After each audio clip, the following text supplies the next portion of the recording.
তো আমি অন্তরের অন্তঃস্থল থেকে আবারও শুভেচ্ছা জানাতে চাই। আমি আমাদের অনেক ভাইদেরকে দেখতে পাচ্ছি, আপনারা বসার জায়গা পাননি, দাঁড়িয়ে আছেন এবং খুবই নিশ্চুপ, শান্ত, সুশৃঙ্খল। The people of Barisal, they are very smart, আলহামদুলিল্লাহ, মাশাআল্লাহ। এবং শ্রোতা যাদেরকে দেখতে পাচ্ছি, বেশিরভাগের বয়স 15 থেকে 25।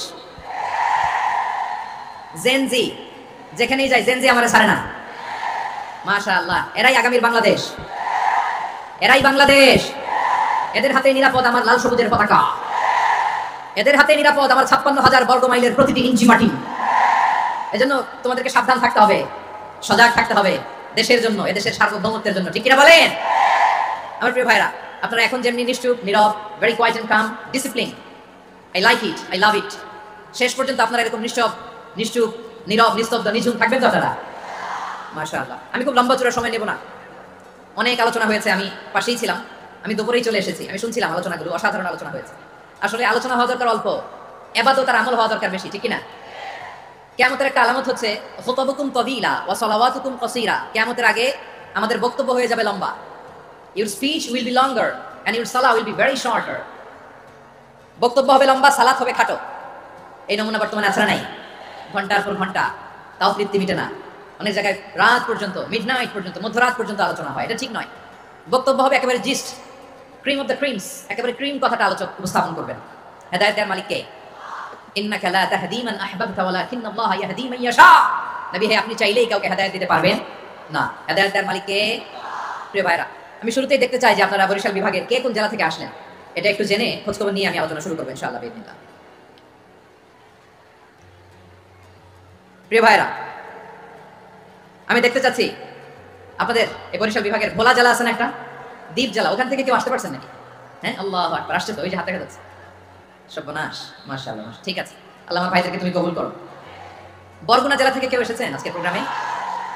ইয়া সালাম, মাশাআল্লাহ, মাশাআল্লাহ, ওয়েলকাম, ওয়েলকাম, ঠিক আছে। পিরোজপুর জেলার কেউ এসেছেন? পিরোজপুর জেলা থেকে মাশাআল্লাহ অনেক ভাইরা এসেছেন। ঝালকাঠি, মাশাআল্লাহ, ঝালকাঠির অনেক আসছে।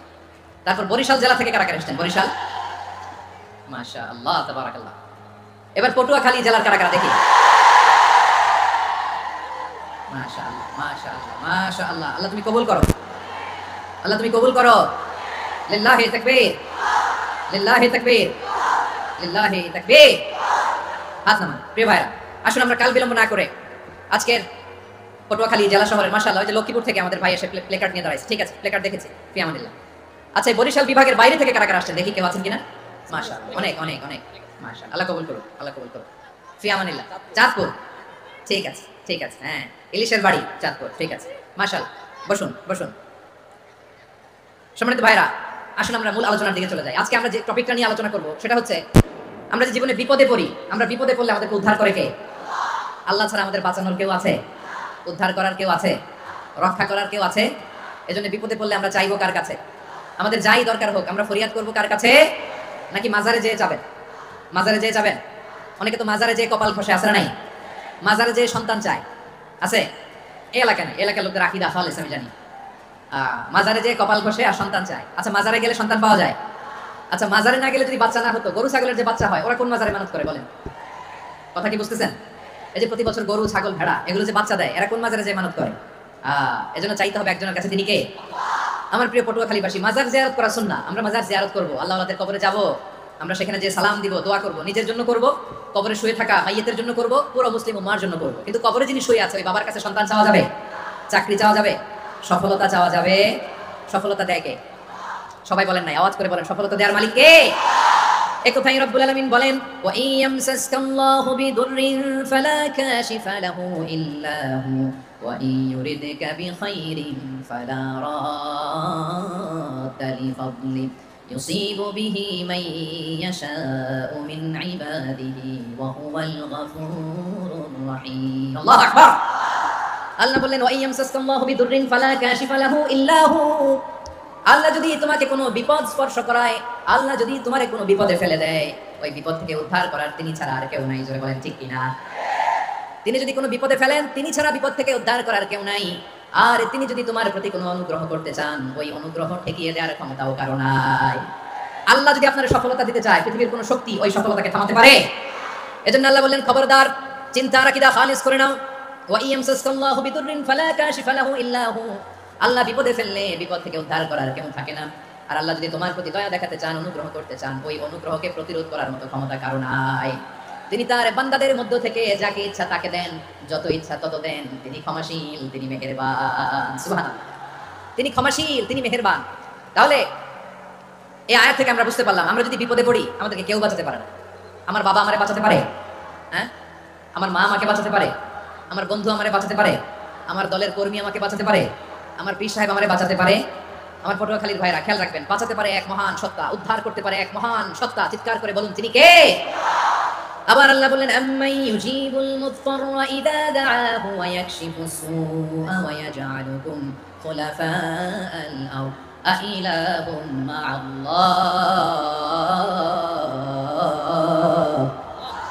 ক্বালিলাম মা তাযাক্কারুন। রব্বুল আলামিন বলেন, বিপদে পড়ে কাতর কণ্ঠে চিন্তাগ্রস্ত হয়ে যখন কেউ ফরিয়াদি হয়ে আল্লাহর ডাকে হাত তোলে, তখন এই ব্যক্তির ডাকে সাড়া দেয় কে? সবাই বলুন।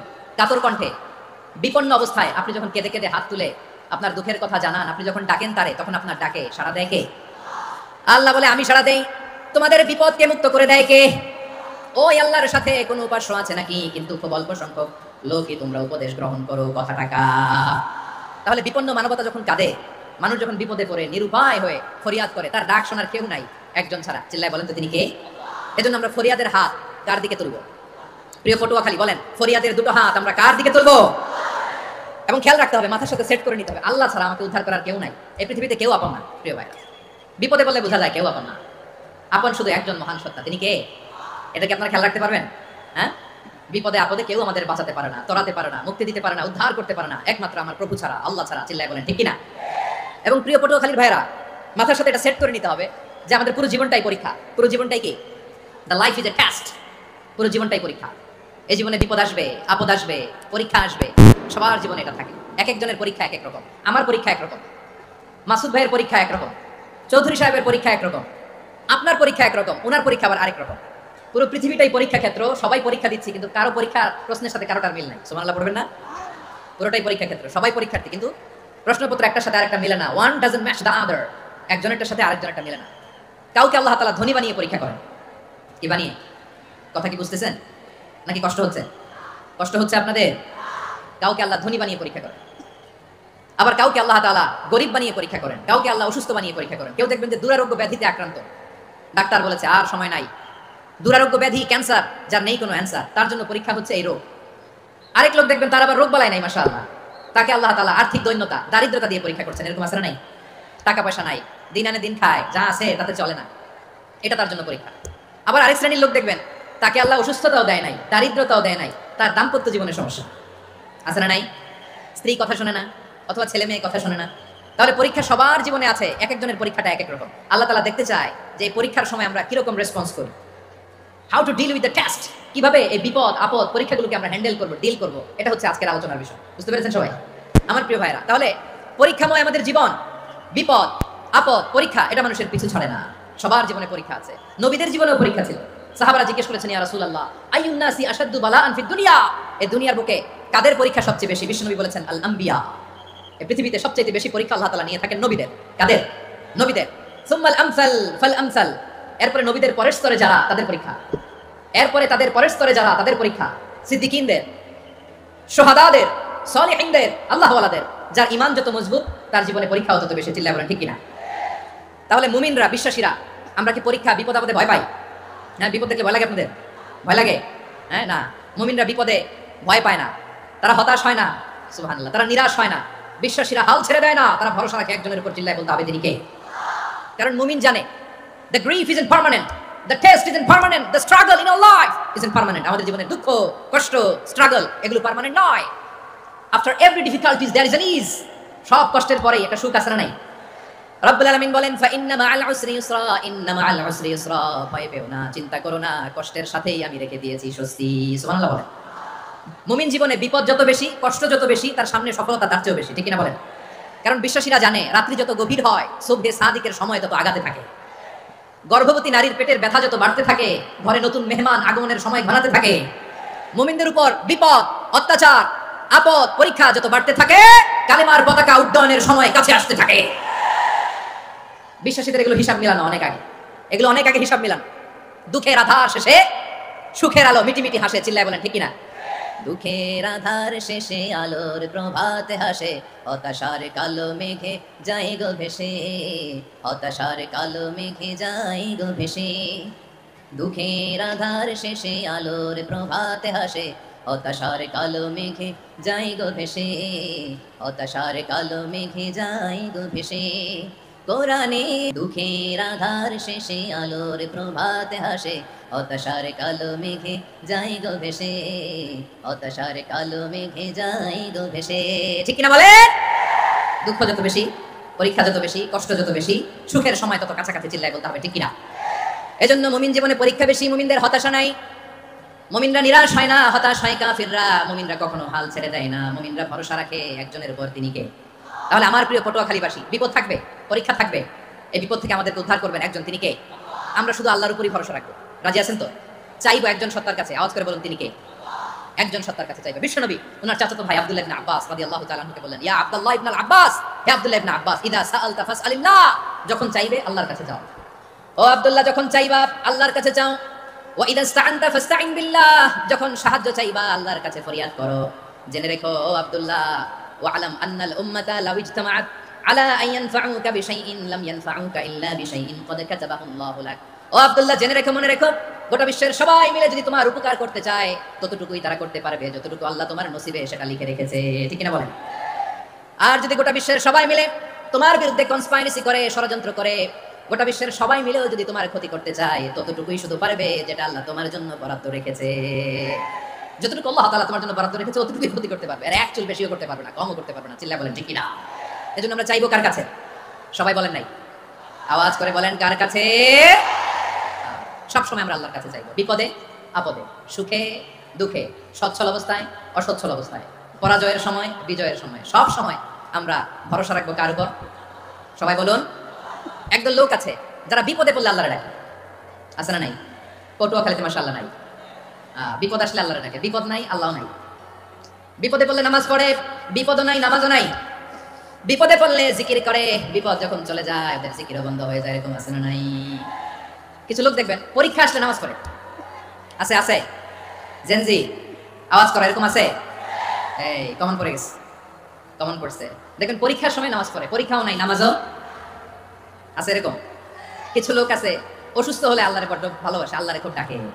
অসুস্থ হইলে, অসুস্থতাও নাই, আল্লাহ স্মরণও নাই। দেখবেন কিছু লোক নির্বাচন আসলে খুব আল্লাহ হয়ে যায়, তখন দেখবেন মাথার মধ্যে হেজাব লাগায়, পাঞ্জাবি লাগায়, আল্লাহ আল্লাহ হয়ে যায়। নির্বাচনও নাই, এরপরে আল্লাহর কথাও নাই, আছে না নাই? না, এরকম হওয়া যাবে না। সব সময় আমরা আল্লাহরে ডাকবো, বিপদে আপদে সব সময় ভরসা রাখবো আমরা একজনের উপর। আওয়াজ করে বলেন তিনি কে? এ কথাই আল্লাহ তাআলা আমাদের চোখে আঙ্গুল দিয়ে জানিয়ে দিলেন, ফাইদা রাকিবু ফিল ফুলকি দা'আবুল্লাহ মুখলিসিনা লাহুদ্দিন ফালাম্মা নাজ্জাহুম ইলাল বাররি ইযা হুম ইউশরিকুন। আল্লাহ বলে একদল লোক আছে, তারা যখন নৌযানে চড়ে, জলযানে চড়ে, সাগরের মধ্যে যখন জাহাজে চড়ে, লঞ্চে চড়ে, তারা যখন তুফানের সম্মুখীন হয় তখন তারা আল্লাহরে বড্ড বেশি ডাকে, একান্ত ভাবে ডাকে, বিশুদ্ধ চিত্তে ডাকে।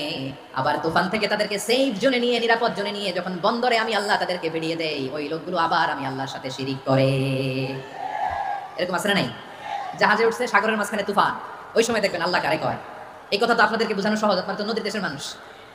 লঞ্চে চড়েন নাই কারা কারা? দেখি, লঞ্চে চড়ছেন? হ্যাঁ, লঞ্চে চড়ে নাই এরকম একজনও নাই এখানে। আচ্ছা, লঞ্চে উঠছেন কে কে? দেখি। মাশাআল্লাহ মাশাআল্লাহ মাশাআল্লাহ, ঠিক আছে, আপনাদের বোঝানো সহজ। আচ্ছা, লঞ্চে উঠে তুফানের সম্মুখীন হয়েছেন, জলোচ্ছ্বাস, সবাই মাশাআল্লাহ। তো এই ওয়াজটা আপনাদের মুখস্থ, ঠিক কিনা বলেন? আমার বলার দরকার নাই, বলেন। মাঝ নদী, তুফান, জলোচ্ছ্বাস, জলের মধ্যে উচ্ছ্বাস, ঢেউ, টর্নেডো, সাইক্লোন, মেঘের ঘনঘটা, পরিবেশ ঘুটঘুটে অন্ধকার, লঞ্চ একবার এদিকে আরেকবার ওইদিকে, ভিতরে কি অবস্থা হয় বলেন তো? হ্যাঁ, তখন মুসলিম আল্লাহরে ডাকে, হিন্দু আল্লাহরে ডাকে, ঠিক কিনা বলেন? আস্তিক আল্লাহরে ডাকে, নাস্তিক আল্লাহরে ডাকে, ঠিক কিনা? লঞ্চের ভেতর, স্টিমারের ভেতর কান্নারে রোল পড়ে যায়, চিৎকারের রোল পড়ে যায়, সবার মধ্যে শুধু একটা আওয়াজ, লা ইলাহা লা ইলাহা লা ইলাহা সুবহানাল্লাহ আলহামদুলিল্লাহ লা ইলাহা আল্লাহ নামের জিকির করবে যারা, আল্লাহর কাছে প্রিয় তারা, আল্লাহর কাছে প্রিয় যারা, জান্নাতে প্রবেশ করবে তারা। জোরে লা ইলাহা, লা ইলাহা ইল্লাল্লাহ, লা ইলাহা ইল্লাল্লাহ মুহাম্মাদুর রাসূলুল্লাহ সাল্লাল্লাহু আলাইহি ওয়াসাল্লাম। আমার প্রিয় পটুয়াখালীবাসী, তাহলে লঞ্চের ভেতরে যখন আমরা তুফানের মধ্যে পড়ি, তখন সবাই মিলে আমরা একটা নামের জিকির করি। নামটা কার? মুসলমানেরাও ডাকে, হিন্দুরাও ডাকে, আস্তিকও ডাকে, নাস্তিকও ডাকে, সবাই ডাকে একজনকে। তিনি কে? আবার দেখবেন ওই আল্লাহ তুফানের পরে, ঝড়ের পরে ওই লঞ্চটাকে যখন সদর ঘাটে ফিরিয়ে দেয়, আবার আমরা নাফরমানি শুরু করে দেই। সে কথাই আল্লাহ বললেন, ফাইদা রাকিবু ফিল ফুলকি দা'আউল্লাহা মুখলিসিনা লাহুদ্দিন ফালাম্মা নাজ্জাহুম ইলাল বাররি ইযা হুম ইউশরিকুন। সাগরে যখন তুফানে পড়ে আমি আল্লাহরে ডাকে, আবার আমি আল্লাহ যখন বাঁচিয়ে দেই, আবার আমি আল্লাহর সাথে শিরিক শুরু করে। আমরা কি এরকম হতে চাই নাকি? এরকম করবেন? হ্যাঁ না, আমরা তুফানে পড়লেও আল্লাহরে ডাকি, আবার বাঁচায় দেওয়ার পরেও ডাকি কারে? আল্লাহকেই ডাকি। বিমানের মধ্যে মাঝে মাঝে দেখবেন যে এয়ার টার্বুলেন্স হয়, জানেন? এয়ার টার্বুলেন্স জানেন তো? মাঝে মাঝে বিমানটা বাউন্সিং করে, বাম্পি, ভেরি বাম্পি ওয়েদার। শুনেন নাই? 40,000 ফিট উপরে যখন থাকে, তখন পাইলট মাঝে মাঝে বলে, dear passengers, ladies and gentleman, right now we are flying 40,000 feet above the ground and we are passing very air turbulence, very heavy air turbulence right now. Please fasten your seat belt. দেখবেন মাঝে মাঝে বলে যে, ভদ্র মহিলা, ভদ্র মহোদয়গণ, আমরা 40,000 ফিট উপর দিয়ে যাচ্ছি আর এয়ার টার্বুলেন্স ফেস করছি, মেহেরবানি করে আল্লাহর রাস্তে সিট বেল্ট বাঁধুন। তখন বিমানটা এরকম বাউন্সিং করে, শেকিং করে। আপনারা মুখোমুখি হয়েছেন? ইদানিং এই এয়ার টার্বুলেন্স বেড়ে গিয়েছে। গত বছর আমার ইন্টারন্যাশনাল অনেকগুলো ফ্লাইট ছিল, তো আমি দেখলাম যে আগের ফ্লাইটগুলোর তুলনায় এখন এয়ার টার্বুলেন্স খুব বেশি। আমি একটু রিসার্চ করে দেখলাম, ক্লাইমেট চেঞ্জের কারণে, জলবায়ু পরিবর্তনের কারণে আকাশের বাতাসের মুভমেন্টে পরিবর্তন হয়েছে, ফলে এখন বিমান শেকিং করে বেশি, বাউন্সিং, বাম্পি ওয়েদার। তো বলেন তো, 40,000 ফিট উপরে যখন আপনি, কয় হাজার ফিট? সবাই বলুন কয় হাজার ফিট? 40,000 ফিট উপরে যখন আপনি, তখন যখন বিমানটা এরকম বাউন্সিং করে, সবাই যখন ভমিটিং করে বিমান নষ্ট করে দেয়, বমি করে, তখন বাঁচানোর কে আছে আল্লাহ ছাড়া? কেউ আছে? ওই মুহূর্তেও সবাই মিলে একজনের ডাকে আওয়াজ করে বলেন, তিনি কে?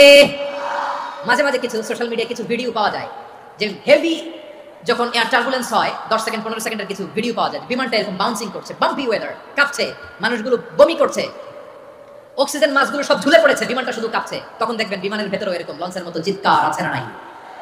বিমানের ভেতরেও তখন চিৎকার। গত বছর হিথ্রো এয়ারপোর্ট থেকে সিঙ্গাপুর এয়ারলাইন্সের একটা ফ্লাইট, হিথ্রো টু চাঙ্গি, একটা ফ্লাইটে এমন বেশি এয়ার টার্বুলেন্সের শিকার হয়েছিল এই এয়ারক্রাফটটা, 33 জন যাত্রী সেখানে আহত হয়েছে, একজন যাত্রী নিহত হয়েছে। কেবিন ক্রুজ, এয়ার হোস্টেস যারা আছে, একজনের নাক ফেটে, চোখ ফেটে, কপাল ফেটে, ব্লিডিং হয়ে শয়লা। প্রিয় ভাইরা, 40,000 ফিট উপরে বিমানটা যখন কাঁপবে, তখন আমাদেরকে আল্লাহ ছাড়া আর কেউ বাঁচানোর আছে? এত আসতে বললে হবে? ওই কঠিন মুহূর্তে আমার বাবা আমারে বাঁচাতে পারে, আমার বন্ধু আমারে বাঁচাতে পারে, এই গ্রাউন্ডে জমিনের বুকে আমার প্রোটোকল, আমার ক্ষমতা, আমার দাম্ভিকতা, কোনো কিছু আমারে বাঁচাতে পারে একজন ছাড়া। চিল্লায় বলতে হবে, তিনি কে? সে আল্লাহ বললেন, গোলাম, আমি বিপদের সময় ঠিকই তোমাদের বাঁচিয়ে নেই। ওই বিমানের ভেতরে 40,000 ফিট উপরে যখন তোমরা এয়ার টার্বুলেন্সের শিকার হও, তখন নাস্তিকও আল্লাহরে ডাকে, হিন্দু আল্লাহরে ডাকে। জোরে বলেন ঠিক কিনা? আবার বিমানটা যখন শান্ত হয়ে যায়, একটু পরেই বিমানের স্ক্রিনের মধ্যে হিন্দি সিনেমা খোঁজে। বিমানের স্ক্রিনে কিন্তু বিশাল ওখানে আফলাম ফিল্মের একেবারে বোঝাই করা। বিমানটা শান্ত হলে আবার হিন্দি সিনেমা দেখা শুরু করে। একটু আগে ডাকছিল কারে? কারে? দেখবেন বাংলাদেশে আমাদের ক্রিকেটাররা যখন অন্য কোনো দেশের সাথে খেলে, অনেক সময় এমন হয়, বল বাকি একটা, রান দরকার 6টা। বল বাকি কয়টা? পটুয়াখালী বোঝে নাই বোধহয়। বল বাকি কয়টা? রান দরকার। আপনি দেখবেন ক্যামেরাম্যান তখন গ্যালারিতে খালি দেখায় দর্শকদের যে কি অস্থিরতা। হিপ হপ স্টাইলের মেয়েটা, যে মেয়েটার ওড়না এতক্ষণ ছিল গলায়, এতক্ষণ কইছিল, ওই মেয়েটা দেখবেন ওড়নাটা টেনে মাথায় দিয়ে এরকম মোনাজাত করতেছে, আল্লাহ আল্লাহ, একটা সক্কা, আল্লাহ আল্লাহ, আমার লাল সবুজের পতাকারে তুমি অপমানিত করো না আল্লাহ, ইন্ডিয়ার সাথে আমাদের খেলা, আল্লাহ আল্লাহ, একটা সক্কা, একটা। পুরো পুরো খেলা জুড়ে এই মেয়ের ওড়না ছিল গলায়, কিন্তু যখন এক বলে 6 রান দরকার, ওড়না চলে আসছে কোথায়? মাথায়। আবার মুনাজাত আছে নাই? ঠিকই বাংলাদেশের দামাল ছেলে এমন এক শট মারলো, বল চলে গেল স্টেডিয়ামের বাইরে, ছক্কা, জিতে গেলাম আমরা। পুরো স্টেডিয়াম জুড়ে চিৎকার, হই হুল্লোড়, মৌজ মাস্তি। যেই মেয়েটা মাথার মধ্যে ওড়না দিয়ে এতক্ষণ সুবহানাল্লাহ সুবহানাল্লাহ বলে আল্লাহর কাছে দোয়া করেছে, ওই মেয়ে এখন আবার ওড়না ফেলে দিয়ে নাচা শুরু করে দিয়েছে। তাহলে আল্লাহর ভয়, আল্লাহর প্রতি আস্থা, বিশ্বাস, ভালোবাসা, এটা কি ক্ষণিকের জন্য? মানে আমার যখন লাগবে তখন আল্লাহর ইউজ করবো নাকি? হ্যাঁ, বিপদে আপদে, সুখের সময় দুঃখের সময়, সচ্ছল অসচ্ছল অবস্থায় বিশ্বাসীরা ভরসা রাখে একজনের উপর। চিৎকার করে বলে, পটুয়াখালী তিনি কে? সে আল্লাহ বললেন, গোলাম, মনে করো না জাহাজ থেকে সদরঘাটে ভিড়িয়ে দিলাম তুমি নিরাপদ হয়ে গেছো, মনে করো না 40,000 ফিট থেকে সেফ ল্যান্ডিং এর পরে এয়ারপোর্টে নেমে গেলেই তুমি নিরাপদ হয়ে গেছো। ও মিয়া, বিপদ কি শুধু সাগরে আর আকাশে? ঘরের ভেতরও বিপদ আসতে পারে কি পারে না? এজন্য সূরা মুলক আল্লাহ বললেন, আমিনতুম মান ফিস সামাই আন ইয়াখসিফা বিকুমুল আরদা ফাইদা হিয়া তামুর। তোমরা কি ভাবছো তোমরা নিরাপদ? সাগরের মধ্যে তুফান, আল্লাহ আল্লাহ ডাকলাম, সদরঘাটে যেয়ে পড়ছে, বেঁচে গেছেন তো আপনি। আর পাবে আপনারে আল্লাহ? আল্লাহর তো সাগরের মাঝখানে তো আল্লাহ আপনার পাইছিল, আর তো পাবে না। আর পাবে আপনারে? আর আল্লাহ ধরতে পারবে আপনারে? ঘরের ভেতরও বিপদ দিয়ে আটকাতে পারে কে? 5 স্টার 7 স্টার হোটেলের ভেতরও আমাকে বিপদের মধ্যে ফেলে দিতে পারেন কে? আল্লাহ বলেন, তোমরা কি ভেবেছো তোমরা নিরাপদ? আমি চাইলে ল্যান্ডস্লাইডস, ভূমি ধস দিয়ে 1 লক্ষ 1 মুহূর্তে নিয়ে যেতে পারি। এক সুনামি দিয়ে থাপ্পড় মেরে 3 লক্ষ সাগরের ভেতরে ঢুকাই দিতে পারি। 1 সেকেন্ড লাগে না আমার। আম আমিনতুম মান ফিস সামাই আন ইউরসিলা আলাইকুম হাসিবা ফাসাতা'লামুনা কাইফা নাযীর। আল্লাহ চাইলে আকাশ থেকে পাথর বৃষ্টি নাজিল করতে পারেন কি পারেন না? এই মুহূর্তে এখানে ভূমিকম্প দিতে পারেন কি পারেন না? আচ্ছা, ভূমিকম্প যখন হয় আমাদের কারা হুঁশ থাকে? আপনি মনে করছেন আমরা সাধারণ মানুষ, আমরা দৌড় দেই, আর প্রেসিডেন্ট প্রধানমন্ত্রী ওনারা বুঝি খাটে শুয়ে থাকে? কথা বুঝে নাই বোধহয়। ভূমিকম্প, আর্থকোয়েক যদি হয়, বাঁচার জন্য আমরা কি করি? হয় খাটের তলায়, ডাইনিং টেবিলের নিচে, উপরে শক্ত কিছু আছে এটার নিচে, অথবা ঘর তুইয়া দেও দৌড়। তো প্রধানমন্ত্রী উনি কি করে? প্রেসিডেন্ট উনি কি করে? হ্যাঁ, উনি খাটের মধ্যে শুয়ে থাকে নাকি? উনিও দৌড়, সাধারণ মানুষও দৌড়, প্রধানমন্ত্রীও দৌড়, বাড়িওয়ালাও দৌড়, ভাড়াটিয়াও দৌড়, সবাই দৌড়। নাকি ভাড়াটিয়ারা বাড়ি থুইয়া দৌড়, বাড়িওয়ালারা আর বেরোয় না? এরকম না। তাহলে যে কোনো মুহূর্তে ভূমিকম্প দিয়ে নাস্তানাবুদ করতে পারে কে? আমার প্রিয় ভাইরা, আমরা নিরাপদ নই, আমরা তার দয়ায় বেঁচে আছি। কার দয়ায়? এজন্য আল্লাহ বললেন, গোলাম, যে কোনো মুহূর্তে বিপদ দিয়ে তোমাদেরকে নাস্তানাবুদ করতে পারি। বিশ্বাসী বলে যদি নিজেকে দাবি করো, সব সময় ডাকতে হবে একজন সত্তাকে, বলেন তিনি কে? এই কথা ক্লিয়ার? এই সবগুলো উদাহরণ শেষে সবার কাছে ক্লিয়ার হয়েছে না যে বিপদ থেকে, আপদ থেকে, পরীক্ষা থেকে, ক্যালামিটি থেকে আমাদেরকে কেউ বাঁচাতে পারে না একজন সত্তা ছাড়া। আবারও বলেন তো তিনি কে? ক্লিয়ার? হ্যাঁ, সবাই বুঝতে পারছেন? আচ্ছা, এবার আমরা দেখি বিষ্ণু ইসলামের জীবনে বিপদ আপদ ছিল কিনা। উনি বিপদ আসলে কিভাবে ডিল করতেন, বিপদ আসলে কোন দোয়া পড়তে হয়, কিভাবে ফরিয়াদের হাত উত্তোলন করতে হয়, কিভাবে রবের দরবারে নতজানু হয়ে ফরিয়াদ করতে হয়, এটা জানার দরকার আছে না নাই? আসুন আমরা বিষ্ণুর জীবনী থেকে দেখি বিপদ আসলে উনি কি করতেন। বিপদ আসলেই প্রথমে বিষ্ণু ইসলাম একটা দোয়া পড়তেন। কি পড়তেন? তিনি পড়তেন, ইন্না লিল্লাহি ওয়া ইন্না ইলাইহি রাজিউন। নিশ্চয়ই আমরা আল্লাহর জন্য, নিশ্চয়ই আমরা কার দিকে ফিরবো ভাই? আবার কার দিকে ফিরবো? আওয়াজ করে বলুন তো, আমরা এসেছি কার কাছ থেকে, আবারও ফিরে যাব কার কাছে? এজন্য বিষ্ণু পড়ছেন, ইন্না লিল্লাহি ওয়া ইন্না ইলাইহি রাজিউন। নিশ্চয়ই আল্লাহর জন্য, ওই আল্লাহর দিকেই আমরা ফিরে যাব। তারপরে বিষ্ণু পড়তেন, আল্লাহুম্মা আজুরনি ফি মুসিবাতি ওয়াখলুফ লি খায়রাম মিনহা। একসাথে প্রথমে পড়তেন ইন্না লিল্লাহি ওয়া ইন্না ইলাইহি রাজিউন, তারপর পড়তেন আল্লাহুম্মা আজুরনি ফি মুসিবাতি ওয়াখলুফ লি খায়রাম মিনহা। মানে আল্লাহ, এই যে আমি বিপদে ধৈর্য ধারণ করলাম, এটার সওয়াব তুমি আমারে দাও, আর যেটা হারালাম এর চেয়ে ভালো কিছু দিয়ে মেকআপ করে দিও, ভালো কিছু দিয়ে বদল করে দিও। সুবহানাল্লাহ পড়েন। তাহলে বিপদ আসলে আমরা কি পড়বো? কথা বলেন। এই যে আমি শুয়েছিলাম, নাশিদ গাচ্ছিল ওরা, এদেশে পরস্পরে দেখা হলে দেয় সালাম, এদেশে আমজনতার হৃদয় জুড়ে পাকালাম, এদেশে বিপদ এলে সর্বজনে সর্বক্ষণে দোয়া পড়ে ইন্না লিল্লাহি। কি পড়ে? সুবহানাল্লাহ সুবহানাল্লাহ সুবহানাল্লাহ সুবহানাল্লাহ। এদেশে আজান শুনে সূর্য ওঠে শহর গ্রামে, এদেশে আজান শুনে সূর্য ডুবে সন্ধ্যা নামে, এদেশে সকল কাজে সবাই বলে বিসমিল্লাহ, এদেশে ভালো কিছু দেখে শুনে হাসি মুখে সবাই বলে মাশাআল্লাহ। সুবহানাল্লাহ পড়ে। তাহলে বিপদ এলে আমরা কি পড়ি? কথা বুঝলে সবাই উত্তর দিতে হবে, বিপদ এলে কি পড়ি? তাহলে বিপদ এলেই আমরা এখন থেকে ইন্না লিল্লাহ পড়বো, নাকি হাই হুতাশ করবেন? একদল আছে হাই হুতাশ করে, হায় আল্লাহ রে, মোর কি হইল রে, মুই কি হরমু রে, মুই কমবে যামু রে। আছে না নাই? এরকম বিলাপ করতে নিষেধ করেছেন বিশ্বনবী। কি করব, কই যাব, কি হবে, হায় হায়, এরকম হাহুতাশ আছে না নাই? বিশ্বাসীরা হাহুতাশ করে না, তারা ইন্না লিল্লাহ পড়ে। কি পড়ে? মনে থাকবে?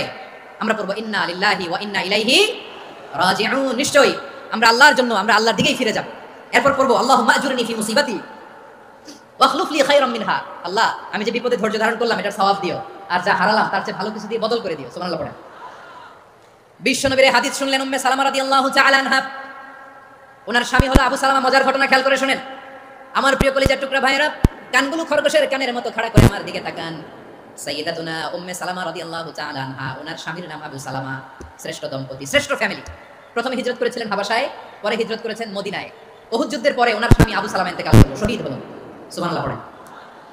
যখন আবু সালামা ইন্তেকাল করলো, উম্মে সালামা রাদিয়াল্লাহু তাআলা আনহা কেঁদে কেঁদে হয়রান। আর নবীর শিখানো বাণী অনুযায়ী তিনি বারবার পড়ছিলেন ইন্না লিল্লাহ। কি পড়ছিলেন? মুই কই যামু, কি হরমু, এগুলো বলে নাই। কি বলছে? ইন্না লিল্লাহ। যেহেতু বিষ্ণুনবী বলেছেন কেউ যদি বিপদের প্রথম ধাক্কায় পড়ে ইন্না লিল্লাহি ওয়া ইন্না ইলাইহি রাজিউন, আল্লাহুম্মা আজুরনি ফি মুসিবাতি ওয়াখলুফ লি খায়রাম মিনহা, তাহলে এই বিপদে যে সে যা হারালো তার চেয়ে শ্রেষ্ঠ কিছু দিয়ে আল্লাহ তার বদল দিয়ে দিবে। এই হাদিস শুনে উম্মে সালামা রাদিয়াল্লাহু তাআলা আনহা, ওনার প্রাণপ্রিয় স্বামী আবু সালামার ইন্তেকালের পরে চোখের পানি ছাড়ে আর পড়ে ইন্না লিল্লাহি ওয়া ইন্না ইলাইহি রাজিউন। আল্লাহুম্মা আজুরনি ফি মুসিবাতি ওয়াখলুফনি খায়রাম মিনহা। বারবার এই দোয়া পড়ে চোখের পানি ছাড়ে, এই দোয়া পড়ে চোখের পানি ছাড়ে। আর মনে মনে বলে, আবু সালামার মতো ভালো মানুষ মদিনাতে নাই, আবু সালামার চেয়েও ভালো মানুষ মদিনাতে নাই, তার চেয়ে ভালো মানুষ কি করে আল্লাহ তাআলা আমারে দিবে, তার চেয়ে ভালো মানুষ তো আমি মদিনাতে দেখি না। চোখের পানি দিয়ে বুক ভাষায় আর নবীর হাদিসের উপর আমল করে পড়ে ইন্না লিল্লাহি ওয়া ইন্না ইলাইহি রাজিউন, ইন্না লিল্লাহি ওয়া ইন্না ইলাইহি রাজিউন পড়তে পড়তে চোখের পানি ছাড়ে। আর চিন্তা করে বিশ্বনবী বললেন, এই দোয়া পড়লে যেটা হারালাম তার চেয়ে ভালো কিছু দিয়ে আল্লাহ পুরস্কার দেয়। আবু সালামের চেয়ে ভালো মানুষ মদিনার মধ্যে আর কে হতে পারে? কি আজীব তামাশা, কি অবাক করা ঘটনা। কিছুদিন পরে দেখা গেল সাইয়্যিদুল মুরসালিন রাহমাতাল লিল আলামিন স্বয়ং বিশ্ব নবী উম্মে সালামাকে বিয়ের প্রস্তাব পাঠিয়েছে। স্বয়ং বিশ্ব নবী উম্মে সালামা রাদিয়াল্লাহু তাআলা থেকে বিয়ের প্রস্তাব পাঠিয়েছেন। উনি রাজি হয়ে গেলেন, বিয়ে হয়ে গেল, উনি হয়ে গেলেন উম্মুল মুমিনিন, আমাদের মা, পুরো মুসলিম উম্মার মা। চিৎকার করে বলেন আল্লাহু আকবার। তাহলে আমার প্রাণপ্রিয় ভাইরা, বিপদে পড়লে আমরা পড়বো ইন্না লিল্লাহি ওয়া ইন্না ইলাইহি রাজিউন, আল্লাহুম্মা আজুরনি ফি মুসিবাতি ওয়াখলুফনি খায়রাম মিনহা। পড়বেন? পড়বেন না? যারা যারা বিপদ আসলে এই দোয়াটা পড়বেন এখন থেকে, আওয়াজ করে ইনশাআল্লাহ বলেন। যা হারাইছেন তার চেয়ে শ্রেষ্ঠ জিনিস দিয়ে বদলা দিবে কে? বিশ্বাস হয়? একটু সন্দেহ লাগে মনে হয়, একটু সন্দেহ আছে? যাদের বিশ্বাস হবে তাদেরকে আল্লাহ উত্তম বদলা দিবে, ঠিক কিনা বলেন? তাহলে বিপদে পড়লেই প্রথমে আমরা এটা করব। দোয়াগুলো যদি এখন মুখস্থ না হয়, এই যে রেকর্ডিং হচ্ছে, পেয়ে যাবেন, কালকেই পেয়ে যাবেন। শুনে শুনে মুখস্থ করবেন। আমার মায়েরা, আমার বোনেরা, আপনাদের জন্য 3টি মাঠের অ্যারেঞ্জমেন্ট করা হয়েছে, আমি জানি। আপনারা এই দোয়াগুলো পড়বেন, আপনার স্বামীকে শেখাবেন, সন্তানকে শেখাবেন, আপনার পুরো পরিবারটাকে জান্নাতের টুকরো বানিয়ে দিবে কে? তাহলে বিপদ আসলে প্রথমে কি করতে হবে এটা জেনে গেলাম। এরপরে বিপদ আসলে নিজেকে কি করে আল্লাহর কাছে সঁপে দিতে হয় এটাও জানার দরকার আছে না নাই? বিপদে প্রথমে ইন্নালিল্লাহ করলাম, ধৈর্য ধারণ করলাম, বিপদ থেকে উদ্ধারের সর্বোচ্চ চেষ্টা করলাম। আমার কাজ যখন শেষ, তখন আমি আমার এই বিষয়টা আল্লাহর কাছে সঁপে দিব। কার কাছে সুপর্দ করব? কার কাছে? বিপদে বললে কেমন করে নিজেকে আল্লাহর কাছে সঁপে দিতে হয় আসুন সাইয়েদনা ইব্রাহিম আলাইহিস সালামের জীবনী থেকে জানি। আল্লাহর খলিল ইব্রাহিম আলাইহিস সালাম আমাদের মতো সমাজ ব্যবস্থা পায় নাই। আমরা জন্মের পরে আমাদের কানের ভেতরে আজান দিয়েছে কে? একামত দিয়েছে কে? আমাদের বাপ দাদারা আমাদের কানে আজান দিয়েছে কি দেয় নাই? আমাদের জন্মের পরেই তো আজান, একামত, বাড়ির পাশে মসজিদ, প্রতিদিন আজান, জুমার খুতবা, প্রতি মাসে মাসে তাফসীরুল কোরআন মাহফিল, মসজিদ, মিনারা, অভাব নাই, ঠিক কিনা বলেন? আপনি যেই সুন্দর ইসলামিক এনভায়রনমেন্ট পেয়েছেন, আমাদের ইব্রাহিম খলিল উনিও কি এরকম পেয়েছিলেন? হ্যাঁ, উনি জন্মের পর ওনার কানে আজান দিয়েছে কেউ? আমার প্রিয় ভাইরা, আগা গোড়া একটা শিরকি পরিবেশ উনি জন্মগ্রহণ করেছেন। উনি ছাড়া ওই তল্লাটে একজনও আল্লাহর উপর বিশ্বাসী নাই। কল্পনা করতে পারেন? গোটা তল্লাটে, গোটা দেশে বিশ্বাসী মুমিন, আল্লাহর উপর বিশ্বাস স্থাপনকারী কয়জন? সবাই বলেন কয়জন? বাকি সব মুশরিক। বাকি সব মুশরিক নিজের সাথে নিজে শক্ত বোঝাপড়া করে, অ্যানালজি করে, সেলফ কনভারসেশন করে উনি মহা সত্যের সন্ধান পেয়েছে। উনি আকাশের তারা দেখে ভাবে মনে হয় এটাই আমার খোদা, পরে দেখে তারা নাই, মনে মনে বলে না তাইলে এটা না। আবার চাঁদ দেখে বলে চাঁদটা বড় মায়া লাগে, মনে হয় এটাই আমার রব, পরে দেখে চাঁদও নাই, কয় না এটা না। এরপরে দ্বীপ প্রহরের জলজলে সূর্যটা খা খা করে গোটা পৃথিবীটারে রৌদ্র দিয়ে তাতিয়ে রাখে। তিনি ভাবলেন মনে হয় এটাই আমার রব, কারণ এটাই তো সবচেয়ে বড়। কিন্তু বিকেল বেলা ওই সূর্যটাও যখন চলে যায়, সাইয়েদনা ইব্রাহিম বলে না এটাও তো নাই, আমার খোদা যদি আমার ছেড়ে চলে যায়, বিপদে পড়লে আমারে উদ্ধার করবে কে? এভাবে নিজের সাথে অ্যানালজি, সেলফ কনভারসেশন করতে করতে করতে তিনি মহা সত্যের সন্ধান পেয়েছেন। সুবহানাল্লাহ।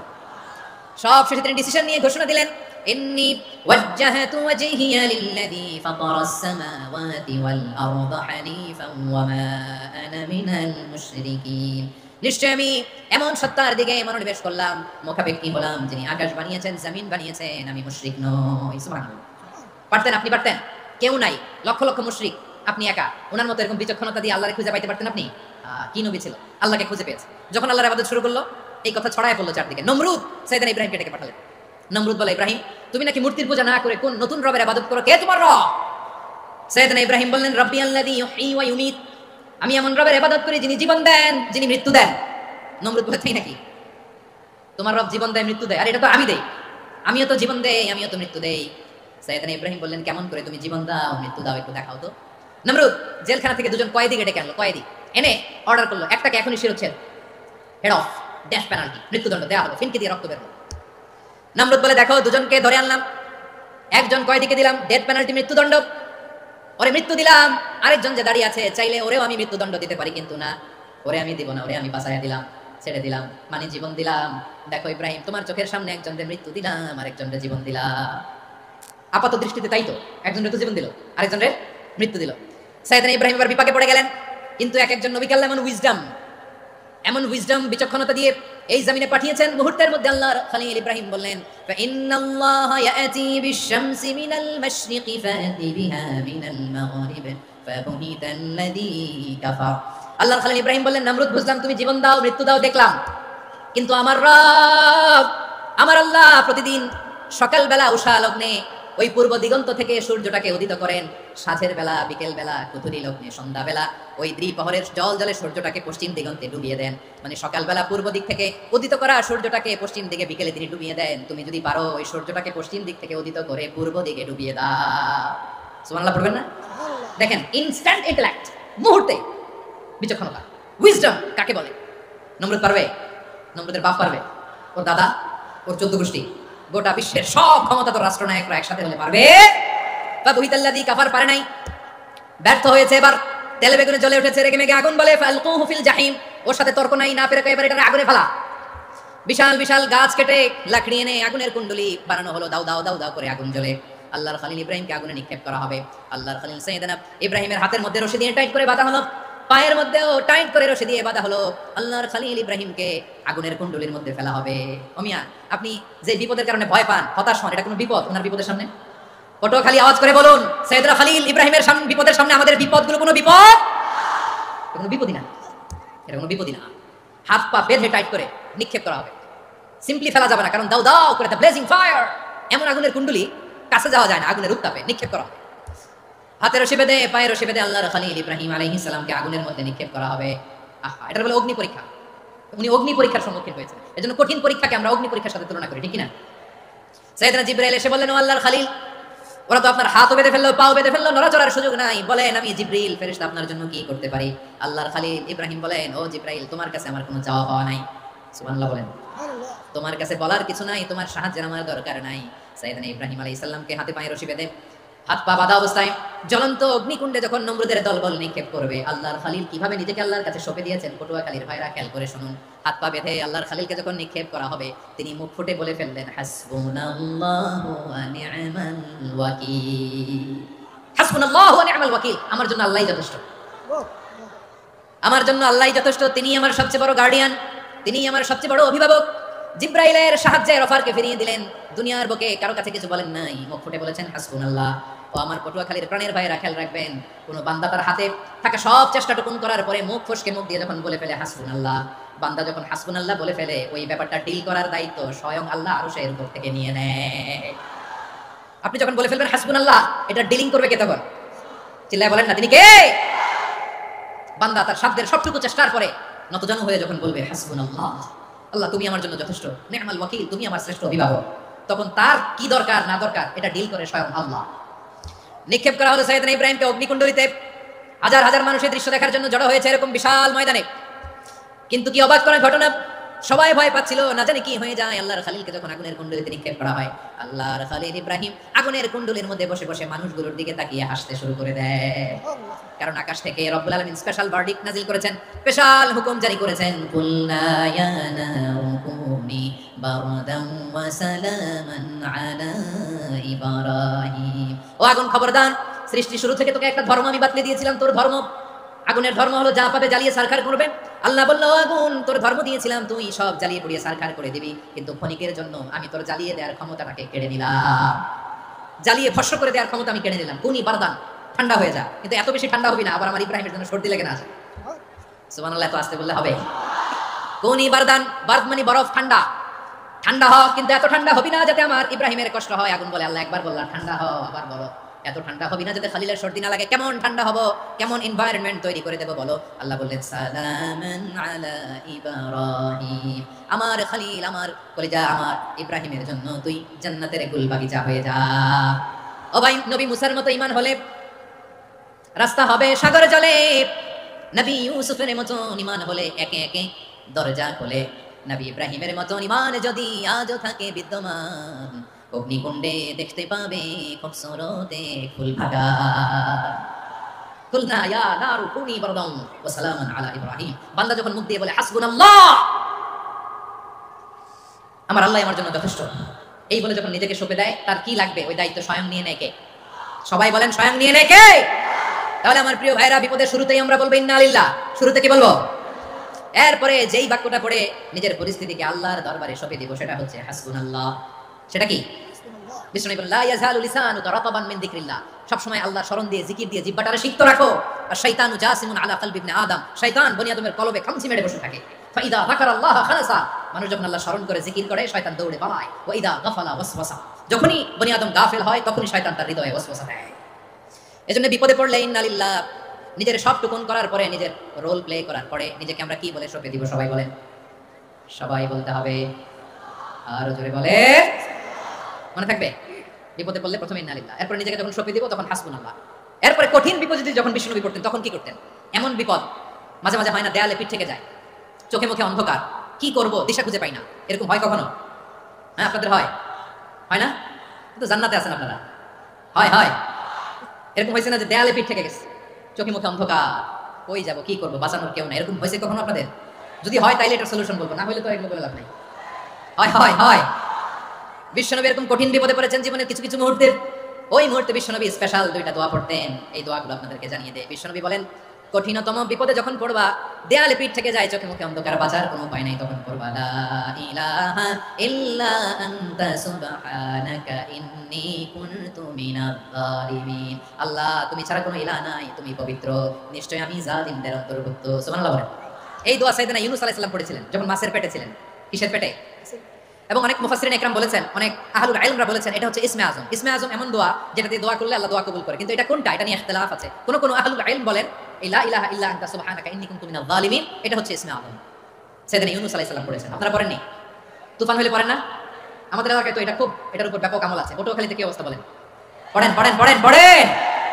একটা গল্প শুনেছিলাম, পাক হানাদার বাহিনী যখন বাংলাদেশে অ্যাটাক করতো, 71 সালের ঘটনা বলতেছি, আমরা তো দেখি নাই, শুনছি আর কি।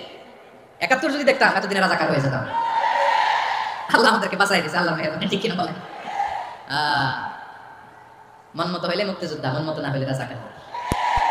কত কিছু দেখলাম এই শাহবাগের বুকে।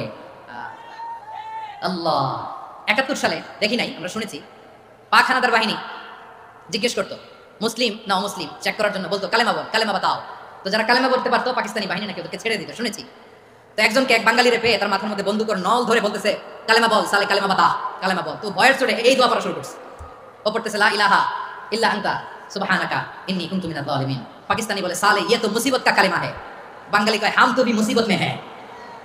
পাকিস্তানি বলে বেটা কোন দোয়া বললে এটা তো মুসিবতের কালেমা, কয় আমিও তো মুসিবতে আছি। আমার মাথার মধ্যে বন্দুক ধরে তুমি আমার কালেমা জিজ্ঞেস করো, এখন কোনটা কালিমা আর কোনটা কি দোয়া, আমার হুশ আছে নাকি?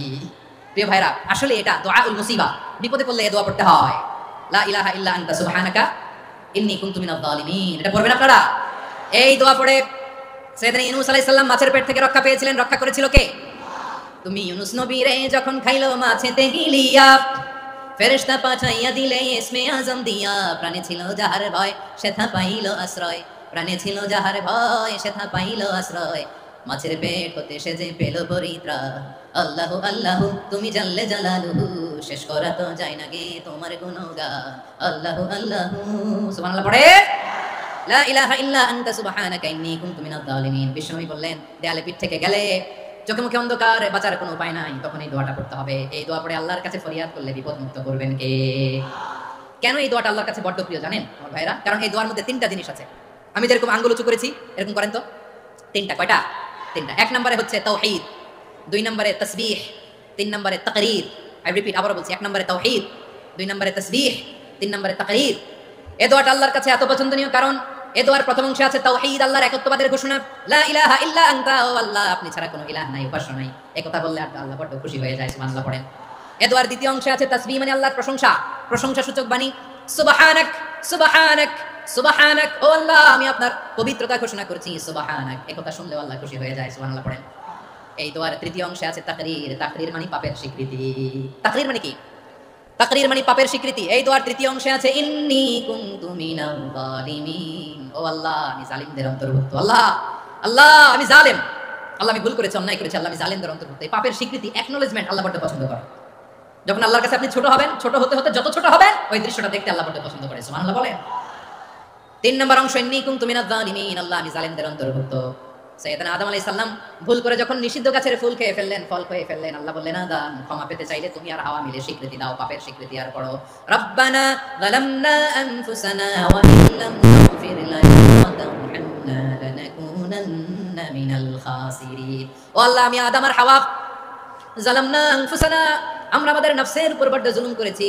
আল্লাহ ওয়া ইল্লাম তাগফির লানা ওয়া তারহামনা, আপনি যদি ক্ষমা না করেন, আপনি যদি দয়া পরবশ না হন, আপনি যদি রহম না করেন, আমরা তো ক্ষতিগ্রস্তদের মধ্যে শামিল হয়ে যাব। এই দোয়া করার সাথে সাথে সাইয়েদনা আদম আর হাওয়া আলাইহিস সালামকে ক্ষমা করে দিলেন কে? তাহলে এই দোয়ার 3 নম্বর অংশ তাকরীর, এটা আল্লাহ বড় পছন্দ করে। আমার কলিজার টুকরা ভাইরা, গুনাহ করে শিকার যেতে হবে, এটা আল্লাহ ভালোবাসেন। সাইয়েদনা আবু বকর রাদিয়াল্লাহু তাআলা আনহু বিষ্ণু ইসলামকে বলেন, ইয়া রাসূলুল্লাহ আল্লিমনি দুআআন আদউ বিহি ফি সালাতি, নবী হে আপনি আমার এমন একটা স্পেশাল দোয়া শিখায় দেন যে দোয়াটা আমি নামাজে পড়ব। নবী বললেন, তাহলে তুমি পড়ো, আল্লাহুম্মা ইন্নী যালামতু নাফসি যুলমান কাসীরান ওয়া লা ইয়াগফিরুদ যুনুবা ইল্লা আনতা ফাগফির লি মাগফিরাতাম মিন ইনদিকা ওয়ারহামনি ইন্নাকা আনতাল গফুরুর রহিম। সুবহানাল্লাহ। সালাম ফিরানোর আগে পড়েন, কথা কয় না, পড়েন পড়েন। ও আবু বকর, নামাজে যদি দোয়া করতে মনে চায় এই দোয়াটা পড়বা, আল্লাহুম্মা ইন্নী যালামতু নাফসি, আল্লাহ জুলুম করেছি আমার নফসের উপর, যুলমান কাসীরা, অনেক জুলুম, ওয়া লা ইয়াগফিরুদ যুনুবা ইল্লা আনতা, আপনি ছাড়া এই যুনুব, এই পাপ ক্ষমা করার দ্বিতীয় কোনো রব নাই। আছে? আল্লাহ ছাড়া আমাদের গুনাহ আর কে কে ক্ষমা করতে পারে বলেন তো? কে পারে? কে?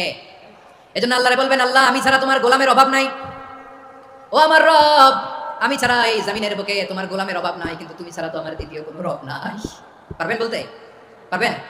চোখের পানি ছেড়ে আল্লাহরে বলবেন, আল্লাহ তুমি আমার রব, তুমি আমার সব। কি বলবেন? আল্লাহ আমারে রব। সবাই বলুন, আল্লাহ আমারে রব, দমে দমে তনু মনে তারি অনুভব, আল্লাহ আমারে রব। আল্লাহরে বলেন, আল্লাহ তুমি আমার রব, তুমি আমার সব। আল্লাহ আমি ছাড়া এই জমিনে তোমার গোলামের অভাব নাই, তুমি ছাড়া আমার দ্বিতীয় কোনো রব নাই। এ কথা বলে চোখের পানি ছেড়ে আল্লাহরে স্বীকৃতি দেন, আল্লাহ আমি পাপী, আল্লাহ জামিনে আমার চেয়ে বড় পাপী আর কেউ নাই। অজু করে সিজদায় লুটিয়ে পড়ে চোখের পানি ছেড়ে আল্লাহরে পাপের স্বীকৃতি দেন, আল্লাহ এমন কোন জুলুম নাই, গুনাহ নাই আমি করি নাই, সগীরা কবিরা, জেনে না জেনে, ইচ্ছায় অনিচ্ছায়, শিরকি বিদআতি সব গুনাহ করেছি। আল্লাহ আকাশের নিচে জমিনের উপরে আমার চেয়ে বড় গুনাহগার আর কেউ নাই। চোখের পানি ছেড়ে আল্লাহরে বলেন, আল্লাহ আমি ছাড়া তোমার গোলামের অভাব নাই, তুমি ছাড়া আমার দ্বিতীয় কোনো রব নাই, তুমি ছাড়া তো কেউ আমার গুনাহ ক্ষমা করার নাই, তুমি আমার রব, তুমি আমার সব। বলতে পারবেন? এই তাকরীর আমার পটুয়াখালী ভাইয়া, এই স্বীকৃতিটা দেখতে আল্লাহ বড় ভালোবাসেন, কারণ আমরা সবাই গুনাহগার, আমরা সবাই কি? বিষ্ণু বলেন, কুল্লুকুম খাত্তাউন, বানি আদম তোমরা সবাই পাপী। সবাই কি? সবাই পাপী, আমরা সবাই পাপী। আপন পাপের বাটখারা দিয়ে অন্যের পাপ মাপি। আমরা যে পাপী এটা ভাবতে মনে চায় না কারো, খালি অন্যের পাপ দেখি আমরা, এটা ভুল, ওর এই পাপ, ও পাপী, ও জালেম, ও জাহান্নামী, এরকম একটা টেন্ডেন্সি। আমার যে কি হালাত এটার খেয়াল নাই। খেয়াল করতে হবে যে আমি সবচেয়ে বড় পাপী, ঠিক কিনা বলেন? পাপ করি না এমন কেউ আছি? হ্যাঁ আছি, আছি। কেউ না জানলেও জানে কি আমার পাপের ঘটনা? পৃথিবী না জানুক আমি তো জানি আমি কি পাপ করেছি। হায় ও আমার কলিজার টুকরা ভাইরা, মাথাটাকে নিচু করে জীবনের সব গুনার ফিরিস্তিগুলো একটা একটা করে স্বীকার করে আল্লাহর বলেন, আল্লাহ আমি পাপী, আল্লাহ আমার চেয়ে বড় পাপী এই দুনিয়াতে কেউ নাই, আকাশের নিচে জমিনের উপরে আমার চেয়ে বড় পাপী কেউ নাই। একটা একটা করে আল্লাহ স্বীকার করি আমি পাপী, সব পাপের স্বীকৃতি দিলাম। পৃথিবী না জানুক আমি তো জানি আমি কি পাপ করেছি। হায় আমার পাপের করলে বিচার, বাঁচার আমার নাই উপায়। দয়াময় তুমি মাফ করো আমায়, মাফ করো আমায়। আল্লাহ তাআলা যদি দয়া করে আমাদেরকে মাফ না করে, আমাদের বাঁচার কোনো উপায় নাই। আপনি কি ভেবেছেন আপনার নামাজ দিয়ে আপনি জান্নাতে যাবেন? আপনি তাহাজ্জুদ গুজার, সেজদা দিতে দিতে কপালে দাগ ফেলেছেন, এটা আপনারা জান্নাতে নেবে না। আপনি এলাকার সবচেয়ে বড় হাতেম তাই দানশীল, এই দানের ভরসায় বসে আছেন, কশিন কালো না। আমাদের নামাজ, আমাদের রোজা, আমাদের ইবাদত, এগুলোকে মিজানের পাল্লায় উঠালে কোনো ওজনই হবে না। তবে আমাদের একটা কৌশল জানা আছে, আমরা আল্লাহর রহমতের ভিখারি। আমরা সেদিন আগেই গুনার স্বীকৃতি দিয়ে দেব। আমরা বলবো, আল্লাহ তুমি প্রশ্ন করার আগে তোমার একটা কথা বলি, আমার কিছু জিজ্ঞেস করো না, আমি সব করেছি। এমন কোনো পাপ নাই যে পাপ আমারে দিয়ে হয় নাই। তোমার রহমত দিয়ে তুমি জান্নাতে পাঠাবা, তোমার দয়ায় জান্নাতে যেতে চাই, আমল দিয়ে না। পারবেন বলতে? কিয়ামতের দিন আমরা বলবো, আল্লাহ আমার আমল দিয়ে জান্নাত চাই না, আমি তোমার দয়া দিয়ে জান্নাত চাই। তোমার দয়া ছাড়া আমার কোনো উপায় নাই। কারণ আল্লাহ যদি বিচার করে বাঁচার কারো উপায় নাই। আল্লাহ যদি বলে ফেলেন তুই এটা করলি কেন, ওখানে গেলি কেন, কোরআনে 1000 বার নিষেধ করলাম তারপরেও এই পাপে জড়ালি কেন, এরকম প্রশ্ন ছুড়ে দিলে আমার উত্তর আছে? বাঁচার কোনো উপায় আছে? রোজ হাসরে হে আল্লাহ আমার করোনা বিচার, আল্লাহ করোনা বিচার, বিচার চাই না তব দয়া চাই, এ গুনাহগার করোনা বিচার। আপনার আমল দিয়ে জান্নাতে যাবেন? কি দিয়ে যাবেন? আল্লাহর দয়া দিয়ে। আল্লাহর রহম আর দয়া ছাড়া কেউ জান্নাতের চেহারাও দেখতে পাবে না। আমার প্রিয় ভাইরা, এই দোয়া আল্লাহর কাছে পছন্দনীয় হওয়ার কারণ তিনটা। দোয়ার প্রথম অংশে আছে তাওহীদ, আল্লাহর একত্ববাদের ঘোষণা। এই দোয়ার দ্বিতীয় অংশ আছে তাসবিহ, আল্লাহর প্রশংসাসূচক বাণী। এই দোয়ার 3 নাম্বার অংশ পাপের স্বীকৃতি। তাহলে আমরা সবাই গুনাহগার, আমরা আল্লাহর কাছে পাপের স্বীকৃতি দিয়ে বলবো, ও আল্লাহ ইন্নী কুনতু মিনাজ জালিমিন, আমরা জুলুম করেছি, পাপ করেছি, অন্যায় করেছি, আল্লাহ বুঝতে পারি নাই, শয়তানের ওয়াসওয়াসায় পড়ে, বন্ধুর পাল্লায় পড়ে, নফসের খায়েশ মেটাতে যে আল্লাহ করে ফেলেছি। তুমি গুনাহ না মাফ না করলে আমাদের গুনাহ মাফ করার দ্বিতীয় কেউ নাই, ঠিক কিনা বলেন? এভাবে অনুতপ্ত হয়ে যদি আল্লাহর কাছে দোয়া করেন, দেয়ালে পিঠ থেকে গেছে, কোনো রাস্তা নাই বের হওয়ার, ওই মুহূর্তেও আপনাকে বিপদ থেকে উদ্ধার করবে কে? বিশ্বনবী চরম বিপদে পড়লে দুটা দোয়া পড়তেন। প্রথম হলো এটা, লা ইলাহা ইল্লা আনতা সুবহানাকা ইন্নী কুনতু মিনাল জালিমিন। এই দোয়াটা আমরা বেশি বেশি পড়ব প্রিয় ভাই। রাজি আছেন? সবাই আওয়াজ করে পড়ুন ইনশাআল্লাহ। আমার প্রিয় ভাইরা, বিপদে পড়লে বিশ্বনবী আরো একটা দোয়া পড়তেন, লা ইলাহা ইল্লাল্লাহুল আযীমুল হালিম, লা ইলাহা ইল্লাল্লাহু রাব্বুল আরশিল আযীম, লা ইলাহা ইল্লাল্লাহু রাব্বুস সামাওয়াতি ওয়াল আরদ।